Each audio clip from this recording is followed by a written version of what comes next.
What's up, fellas? It's your main man back on the scene with another video. FBA needs to get rid of the acceptance culture. And what I mean by the acceptance culture, we are too accepting or too welcoming of other groups to the point where it's an abusive relationship. It's like you're in a relationship and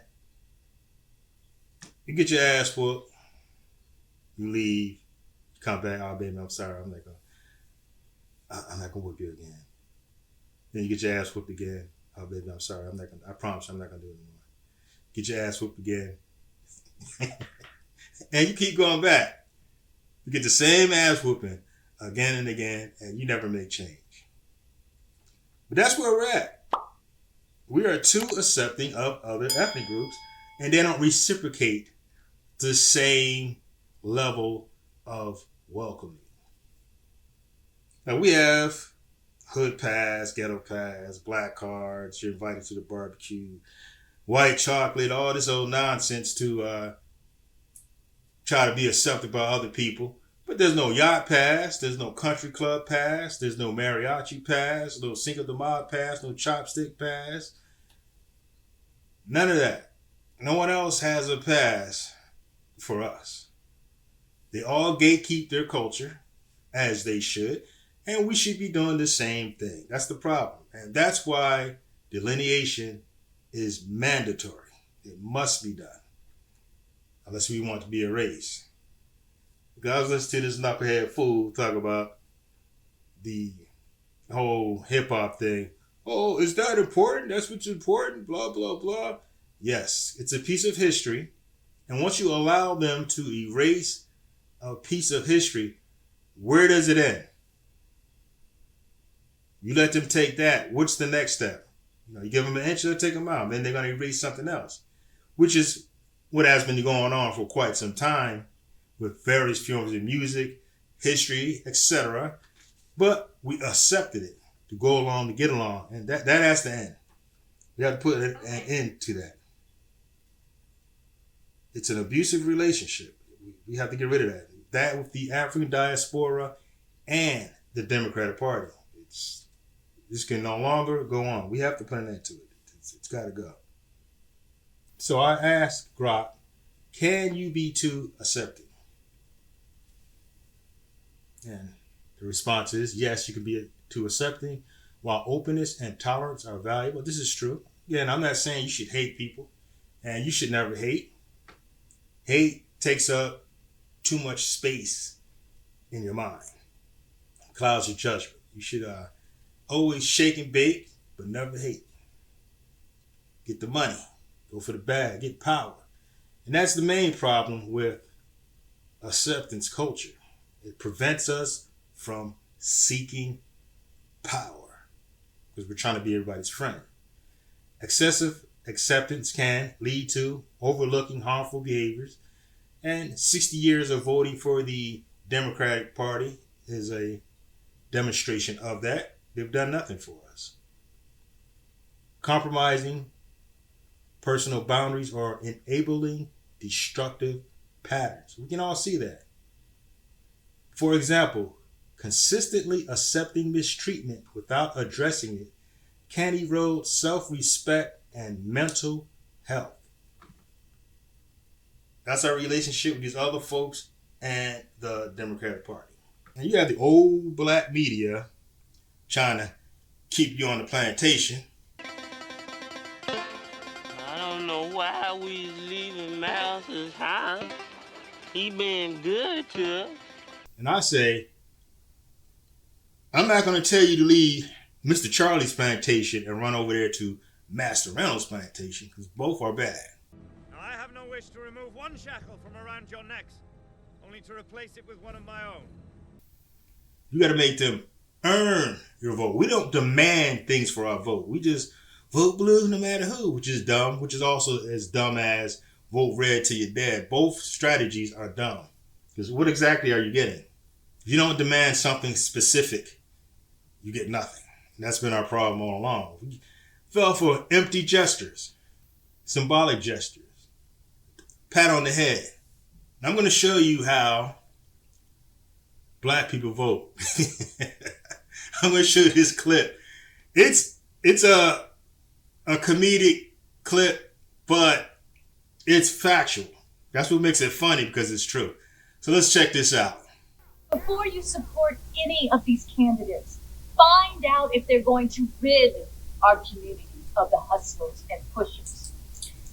See, she's talking about checking the paperwork. What are they talking about? What do they stand for? And the crowd's not going to respond to her. So let's check this out. Yeah. Again, I have to keep stopping it because of the copyright thing. Or are they going to destroy all the programs that help our children and give their corporate friends free rein to exploit our community? And take a pause for the cause. Copyright break. Like Congressman James. Watch me turn this shit around. Power to the people. Look at her. No response. This is just like Dr. Claude Anderson, who has been telling us for decades that you have to delineate from these other people. You have to do it. To own businesses, to circulate money amongst ourselves. But we didn't listen. This is black folks listening to Claude Anderson. So let's check it out. And how black people respond to the boule, as they like to call it. Or the BS politicians that don't stand for the people. Let's check it out. Due respect to the young sister here. Y'all know me. Now, young lady, these fine folks don't need to be misled. You see, they responded to him. They didn't listen to her. All they want is a little bit of bread. You can't just stick it to the man. You also got to have yourself a plan. See, they respond. See, they like the BS. They don't want anything of substance. They don't respond to that. We got to take this from the jukebox to the ballot box. We got to go from the poorhouse to the White House. See how they're responding? He appealed to their emotions, and they went for that. It's just like how the black community gets punked into voting for the Democrats. They scared, well, if Trump win, he gonna make you slaves again. People go for that. They went for that. You actually voted for a man who literally hung out with the Klan. Jim Crow Joe Biden. You hung out with him. His main man, Robert Byrd, was a Klansman. A high-ranking Klansman at that. And you went for it.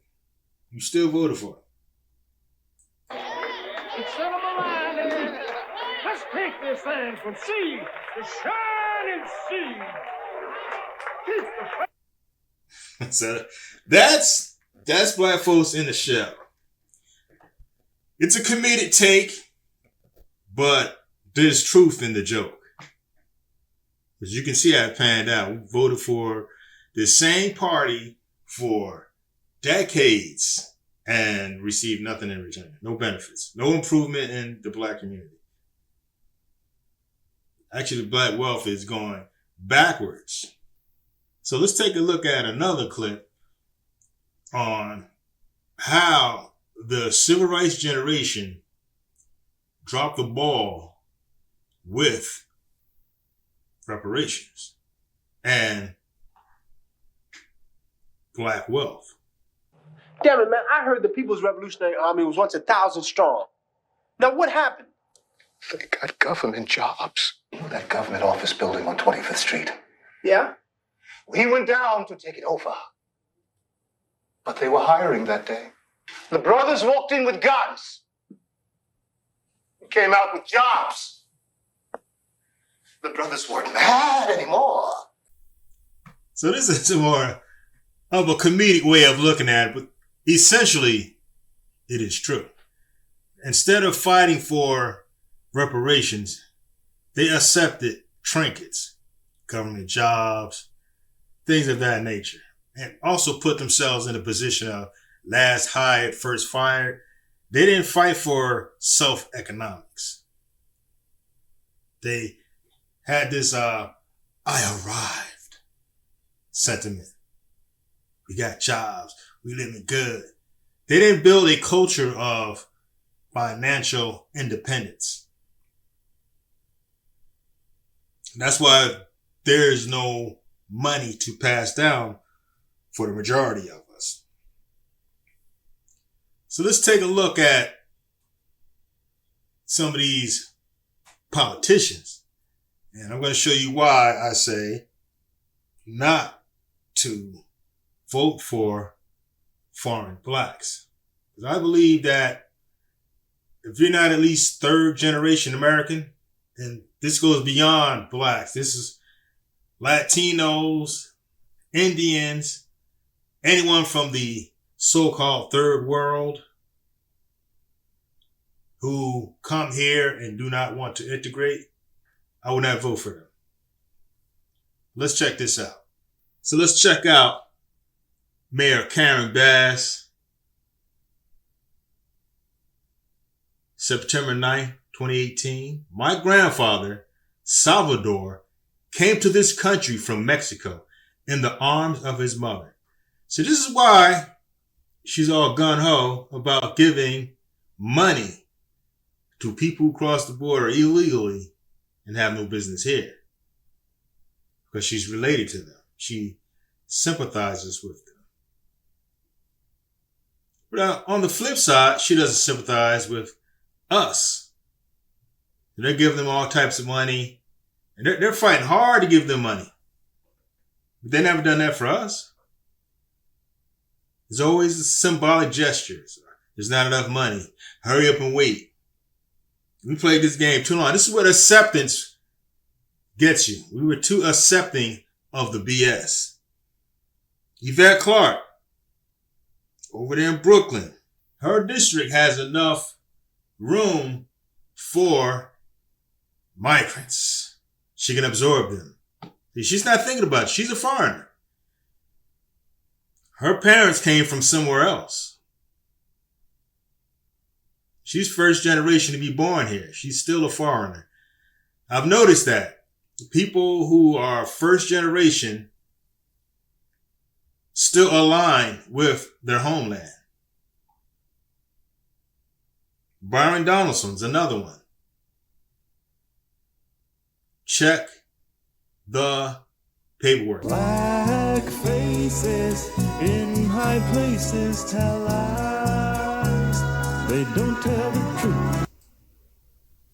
That's right. These black politicians, both domestic and foreign born, are not for us. They've allowed this to go down. The Democrats found out that first generation immigrants, when they come to this country, vote Democratic. That's one reason why they want them here. The second reason why they want them here is they get house seats based on how many people are there. So if they count the immigrants, even if they're illegal, that gives them power. This is why we had to vote against them. They brought them here to erase you, to take away your voting power. This is why you cannot vote on autopilot. You got to check their paperwork. Where you from? What do you stand for? Who knows you? We have to stop doing this. Again, this happens because we're too accepting. We accept it. Symbolic gestures and no tangibles. So let's check this out right here, brothers. Maria Salazar. And look at what she's pitching. And listen to her accent. This is why I say you got to stop voting for these people. Everything in politics is timing. After the border has been sealed, now it's time to have a national conversation, determine who are we going to be targeting. No mercy on the illegal who's a criminal. If you've been here for more than 5 years and you do not have a criminal record, you can... Listen to how she sounds. Does she sound like an American? Does she sound like she integrated into American culture?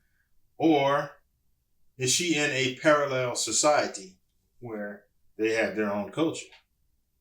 Can come out of the shadows and join the dignity steps. You will continue contributing, working, and being part of the American economy with no federal programs, no path to citizenship in my law, no amnesty, no path ever. Pay $7,000 over 7 years. You pay 1% of your income or salary. We're talking about 2 pots of money.